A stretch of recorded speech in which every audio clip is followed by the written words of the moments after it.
The situation in South Korea is, and our brothers and sisters there, we've got your back, but this is bad, and it's going to get worse, I think. John Mills, tell us what is going on. There's a coup d'etat underway, driven by and inspired by the direct involvement of the Chinese Communist Party. Walk us through what's going on.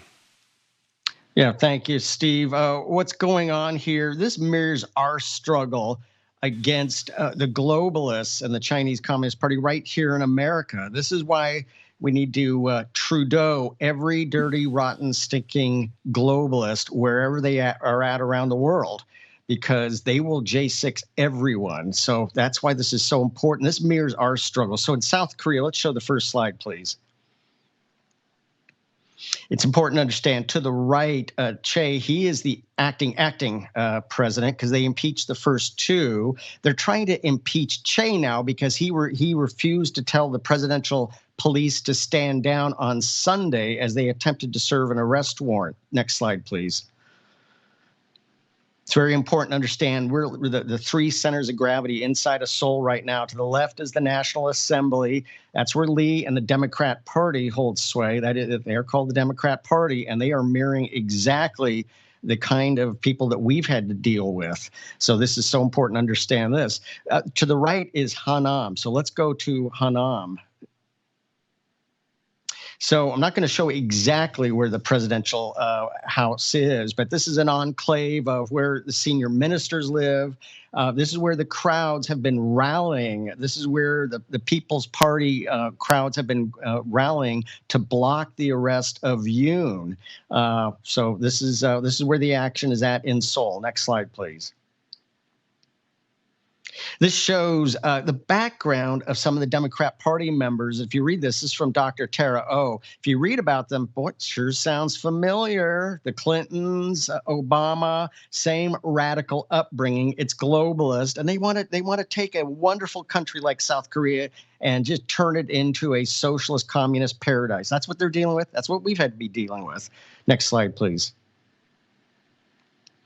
Now, what's so dangerous is also what has North Korea done? Because you got to look at this in the context of the worldwide game and that's going on right now. And that's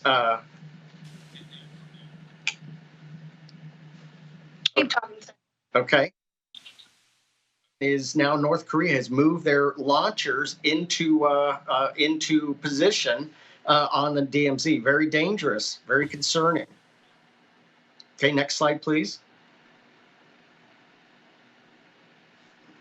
Okay, so there's probably what's going to happen, Steve, is another arrest attempt this coming Friday. So we're very concerned about this. It's probably going to lead to violence. So the situation is very precarious. The South Korean people want to know that we have their back. You and the War Room posse are getting their attention. We want to let them know we hear them. And we are concerned, and January 20th is right around the corner, and they'll get a real president that will provide support to them on what's going on as they try to settle this peacefully, but it's coming very close to a shooting war. Steve, that's it. Colonel Mills, just for explanation to the audience, is that many of the people, not all, but there are actual Chinese nationals in these crowds. In the CCP, there's like 20% of young people, I think it is, have turned against the United States and have started a movement saying we're in occupying power. Yeah, remember this. The Korean War has not come to hang on a second. The Korean War has not come to a conclusion. President Trump, that's why he said it's just a truce. It's a ceasefire. There's no peace treaty. The Korean War still was going on when I was born. Right, and I'm 71 years old now, so it's this has been going on for a while. Tell us about it. Give us a minute before we go to break. I'm going to keep you around.